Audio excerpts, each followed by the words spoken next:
Have you ever heard of gynecomastia? I had it.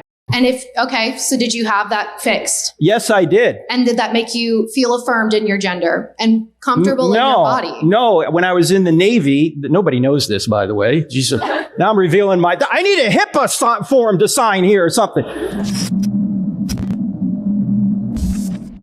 What do you have to say for people who don't fit in your definition of man or woman? I'm a biologist. I understand the biology. Are you saying that a woman is only a person who has 2 X chromosomes and a man who is someone who only has an X and a Y chromosome? I think that's the scientific definition, yes. It's actually not, because there can be people with XXY. There can be Y chromosome inactivation. The way that this biology works is that you have genes. Those genes make proteins. Those proteins develop the traits that you define as men and women. They develop the features that you define as male. They develop the genitalia. But you can be a woman with female genitalia and be XY.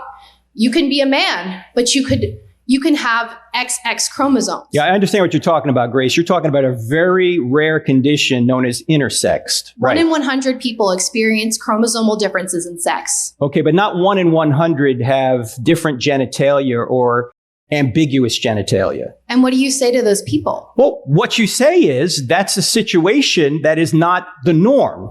We're not saying that they're not people, obviously.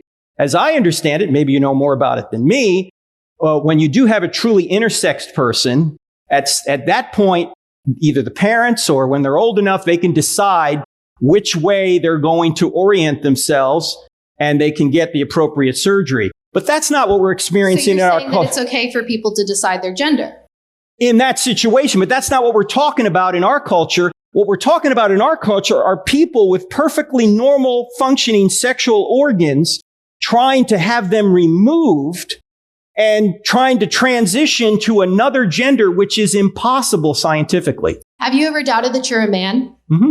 You've doubted that you... Oh, have I ever doubted I'm a man? No, I have never doubted I'm a man. Then what do you say to a transgender person who has never doubted their gender? You're saying that we all change and that obviously transgenderism is a product of some kind of phase, but you've never doubted that you're a man. So no, where's your development of this change? Grace, I'm not denying there are people truly with gender dysphoria. I've already said that. What I'm saying is the way out of that problem is not surgery according to the data. Okay? Psychiatry is the way out of that problem. I also don't agree with your statement that after surgery, you implied that transgender people are more likely to commit suicide after surgery. But the statistics say that transgender people are more likely to commit suicide because of arguments that you make that they're invalid.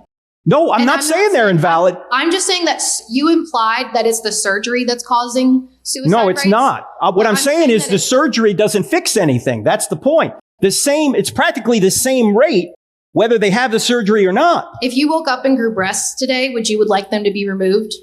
There are men. Say that again? Have you ever heard of gynecomastia? I had it.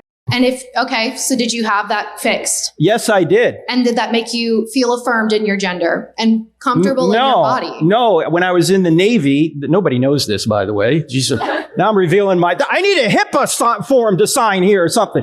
You don't have to talk about it. No, what I'm saying is, yes, I've had that myself and had it surgically removed when I was in the Navy. Yeah. And do you feel more comfortable in your body and more affirmed in your gender because of that? Well, it wasn't a gender thing for me. It was the fact, well, I can't even get into it now because it had nothing to do with my gender. Okay. So it had to do with the fact that it looked really odd. Let me just put it that way.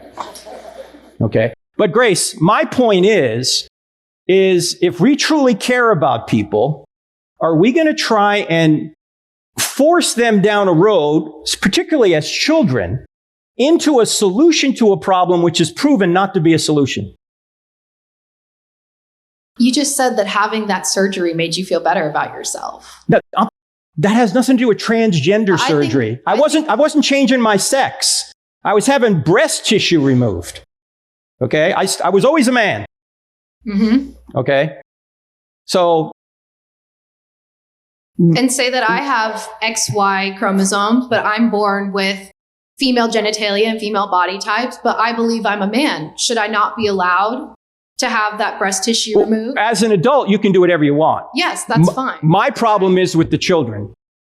That's where I'm having a real problem. Is there a magic button at 18 that instantly makes you feel like you know who you are and absolutely what your gender is? No, well, I think for women it's probably like 15. For men, it's 37. To be honest with you, okay? Because men don't develop as quickly as women, all right? But no, we've just chosen 18 kind of as the adulthood crossing point, although for some issues it's 21, like drinking, okay? So, no, maybe it's later than 18, okay? My big problem, and I would say this to somebody who's 37, that the surgery does not appear to help anyone. And if you want more data on this, you can go to 𝗥𝗲𝗄𝗃𝗓𝗏.com. 𝗥𝗲𝗄𝗃𝗓𝗏.com. But I wouldn't even be talking about this issue unless I thought the current way the culture's going is hurting people. And it is. Why would I bring all this abuse on myself? I'd just like to say that I disagree. Okay. Thank you for talking to me. Thank you, Grace.